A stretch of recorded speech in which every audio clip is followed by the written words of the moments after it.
আসসালামু আলাইকুম। Mastering medical সায়েন্সের পক্ষ থেকে সবাইকে শুভেচ্ছা জানাচ্ছি। আমরা আজকে হেমাটোলজি শুরু করতে যাচ্ছি। আমরা বেসিকলি আজকে অ্যান্টিপ্লাটিলেট ড্রাগ নিয়ে কথা বলবো। তো অ্যান্টিপ্লাটিলেট ড্রাগের আলোচনার শুরুতে চলেন আমরা একটু প্রেক্ষাপট তৈরি করি যে আমরা আজকে আসলে কি নিয়ে পড়ালেখা করব। আচ্ছা, তো আমরা চিন্তা করলাম যে এটা হচ্ছে আমাদের একটা ব্লাড ভেসেল। এই ব্লাড ভেসেলের ভেতর দিয়ে ব্লাড ফ্লো করতেছে। ব্লাড ফ্লো করতেছে মানে কি? আমরা জানি যে ব্লাডের ভেতরে বেসিকলি কিছু সেল থাকে, যেমন আরবিসি, ডাব্লিউবিসি, প্লাটিলেট। এছাড়া আমাদের ব্লাডের ভেতরে কি থাকে? কিছু প্লাজমা থাকে।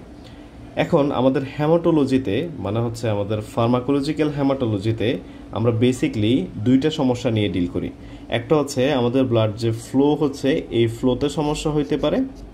আরেকটা হচ্ছে আমাদের ব্লাডের যে সেলগুলো আছে, এই সেলগুলোতে প্রবলেম হইতে পারে। কীরকম প্রবলেম আমরা পরবর্তীতে দেখব।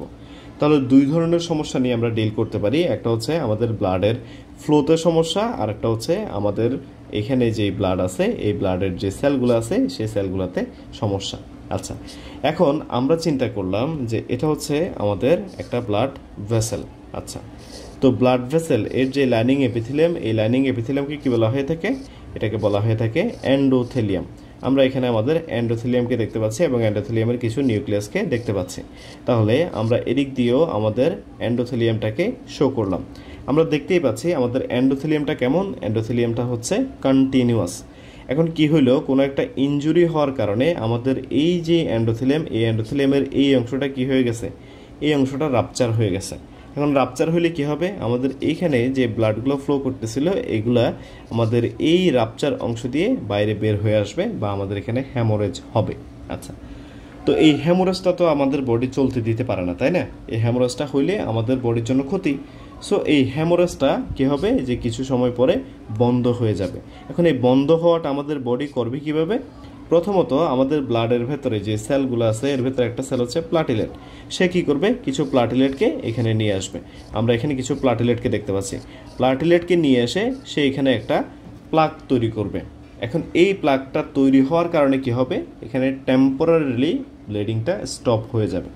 আচ্ছা, টেম্পোরারিলি কেন বলতেছি? কারণ এখানে যদি পার্মানেন্টলি ব্লিডিং স্টপ হইতে হয়, তাহলে আরেকটা কাজ হইতে হবে। সেটা কি? এই প্লাটিলেটগুলোর উপরে এখানে একটা ফিব্রিনের আবরণ তৈরি হইতে হবে, এবং ফিব্রিনের আবরণটা যখনই তৈরি হবে, তখনই আমাদের এইখানে পার্মানেন্টলি ব্লিডিং স্টপ হয়ে যাবে। আচ্ছা, তাহলে প্রথমত এখানে প্লাটিলেট আসতেছে, এর পরবর্তীতে ফিব্রিন আসতেছে। এখন এগুলা আসার মাধ্যমে যে জিনিসটা আলটিমেটলি হচ্ছে, সেটা হচ্ছে যে আমাদের এইখানে যে এন্ডোথেলিয়ামটা রাপচার হয়ে গেছিল, এই এন্ডোথেলিয়ামটা আবারও হিল করার সুযোগ পাচ্ছে। এই এন্ডোথেলিয়ামটা আবারও হিল করার সুযোগ পাচ্ছে, এবং আমরা দেখতে পাচ্ছি যে আমাদের এখানে এন্ডোথেলিয়ামটা আবারও তৈরি হয়ে গেছে। এখন যখন এন্ডোথেলিয়ামটা রিপেয়ার হয়ে গেল, তখন আমাদের এইখানে প্লাটিলেট আর ফিব্রিনের তো কোনো প্রয়োজন নাই, তাই না? তখন প্লাজমিন নামে আরেকটা বস্তু আসবে, যেটা এসে কি করবে, আমাদের এইখানে যেই এক্সট্রা জিনিসগুলো লেগে আছে, এই জিনিসগুলোর তো প্রয়োজন নাই, মানে প্লাটিলেট আর আমাদের এখানে ফিব্রিনের তো প্রয়োজন নাই। তাহলে এগুলোকে তারা কি করবে? এগুলোকে তারা এখান থেকে নিয়ে চলে যাবে। আচ্ছা, তাহলে আমরা বুঝলাম যে নর্মালি আমাদের এইখানে যে কোয়াগুলেশন বা আমাদের এখানে যে হিমোস্ট্যাসিস, সেটা কিভাবে হচ্ছে। এখন এইখানে যদি কোনো সমস্যা হয়, তাহলে এই সমস্যাগুলো নিয়ে ডিল করবে আমাদের ফার্মাকোলজিক্যাল হেমাটোলজি। এখন আমরা এখানে একটা সাধারণ ব্লাড ভেসেল এর কথা বলে তোমাদেরকে এটা বুঝাইলাম। এখন ব্লাড ভেসেল হইতে পারে কি? হইতে পারে এটা একটা আর্টারি, হইতে পারে এটা একটা ভেইন। আচ্ছা, তো এদের ভেতরে কিছু পার্থক্য আছে, আমাদেরকে এখন এই পার্থক্যগুলো সম্পর্কে জানতে হবে। আচ্ছা, তো সেটাকে আমরা যদি এভাবে বুঝতে চাই, ধরলাম যে এটা হচ্ছে একটা আর্টারি, সরি আমরা একটু লাল কালারে সেটাকে রিপ্রেজেন্ট করি। চিন্তা করলাম এটা হচ্ছে একটা আর্টারি, আর আমরা চিন্তা করলাম যে এটা হচ্ছে একটা ভেইন। ওকে, আচ্ছা, তো এখন এদের ভেতর পার্থক্যটা কি? আমাদের আর্টারি এবং ভেইন উভয় জায়গা থেকে আমরা দেখতেছি এখানে ব্লিডিং হচ্ছে। তো ব্লিডিং হলে কি হবে? এই ব্লিডিংটাকে প্রিভেন্ট করার জন্য এখানে কি আসবে? প্রথমত কিছু প্লাটিলেট আসবে। তো আমরা চিন্তা করলাম যে এখানে কিছু প্লাটিলেট আসছে। আচ্ছা, এখানে কি হয়েছে? যে কিছু প্লাটিলেট আসছে। এর পরবর্তীতে কি হবে? এখানে কিছু ফিব্রিন আসবে। এখানে কিছু কি আসবে? ফিব্রিন আসবে। ওকে, তাহলে আমরা দেখে নিলাম। আচ্ছা, তাহলে এইখানে হচ্ছে আর্টারিতে এই কাজটা হচ্ছে। তো ভেইনেও যদি এখানে কি হয় যে আমাদের রাপচার হয়, তাহলে কি হবে, এখানে প্রথমত কি আসবে, কিছু প্লাটিলেট আসবে। আচ্ছা, এর পরবর্তীতে কি আসবে, এখানে কিছু ফিব্রিন আসবে। আচ্ছা, এখানে কি আসছে, যে কিছু ফিব্রিন আসছে। আচ্ছা, তাহলে আমরা আর্টারি এবং ভেইনে যেই হিমোস্টেসিসের প্রসেস আছে সেটাকে একদম সিম্পলি দেখে ফেললাম। আচ্ছা, তাহলে এই ছবিগুলোর দিকে যদি আমরা লক্ষ্য করি, তাহলে আমরা কি এখানে কি দেখতে পাচ্ছি, আমরা এখানে দুইটা জিনিস দেখতে পাচ্ছি। আমরা এখানে দেখতে পাচ্ছি একটা আর্টেরিয়াল থ্রোম্বাস এবং এখানে দেখতে পাচ্ছি একটা ভিনাস থ্রোম্বাসকে। এখন এদের ভেতরে পার্থক্যটা কোথায়, দেখো পার্থক্যটা খুবই ভিজিবল আমাদের এখানে। দেখো পার্থক্যটা হচ্ছে, আমরা যদি আর্টেরিয়াল থ্রোম্বাসের বেলায় লক্ষ্য করি, তাহলে দেখব যে এখানে প্লাটিলেটের পরিমাণটা অনেক বেশি। কম্পেয়ার যদি আমরা করি ভিনাস থ্রোম্বাসের সাথে, দেখো এখানে প্লাটিলেটের পরিমাণটা অনেক কম। আচ্ছা, আবার দেখো আমাদের আর্টেরিয়াল থ্রোম্বাসে ফিব্রিনের পরিমাণটা অনেক কম, কিন্তু ভিনাস থ্রোম্বাসে ফিব্রিন বা ক্লটিং ফ্যাক্টরের পরিমাণটা অনেক বেশি। আচ্ছা, তাহলে আমরা বলতে পারি আমাদের যে আর্টেরিয়াল থ্রোম্বাস আছে, এই আর্টেরিয়াল থ্রোম্বাসটা কেমন, এটা হচ্ছে প্লাটিলেট রিচ থ্রোম্বাস। এটা কেমন, এটা হচ্ছে প্লাটিলেট রিচ থ্রোম্বাস। আর আমরা ভিনাস থ্রোম্বাসকে বলতে পারি কি, আমরা বলতে পারি যে clotting factor rich thrombus, clotting factor rich thrombus. আচ্ছা, এখন দেখো আমাদের আর্টেরিয়াল থ্রোম্বাসটা তাহলে কেন হচ্ছে, প্লাটিলেটের জন্য, বেসিক্যালি প্লাটিলেটের জন্য। তাহলে প্লাটিলেট এর ভেতরে অ্যাগ্রিগেশন হওয়ার জন্য বেসিক্যালি আমাদের এখানে আর্টেরিয়াল থ্রোম্বাস হচ্ছে।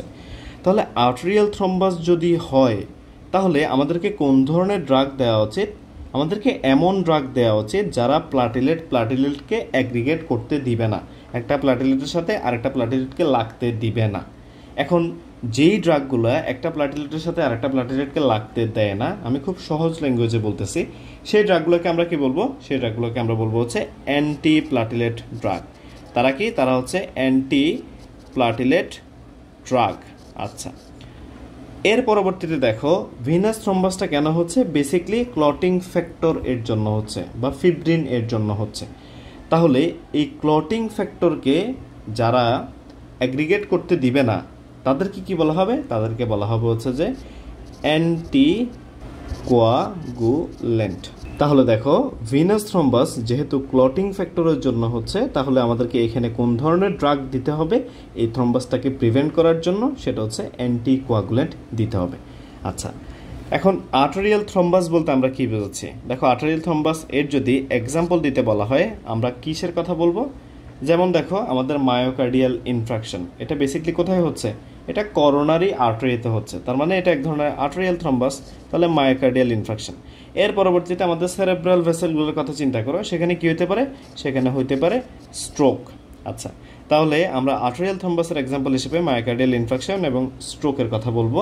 আর ভিনাস থ্রোম্বোসিস এর এক্সাম্পল হিসেবে আমরা কিসের কথা বলতে পারি, আমরা ডিপ ভিনাস থ্রোম্বোসিস, যেটা বেসিক্যালি পরবর্তীতে কি করতে পারে, পালমোনারি এম্বোলিজম করতে পারে। তাহলে এই দুইটা কন্ডিশনের কথা মনে রাখতে পারবো, যে ডিপ ভিনাস থ্রোম্বোসিস এবং পালমোনারি এম্বোলিজম এগুলো কোথায় হচ্ছে, এগুলো ভেইনে হচ্ছে।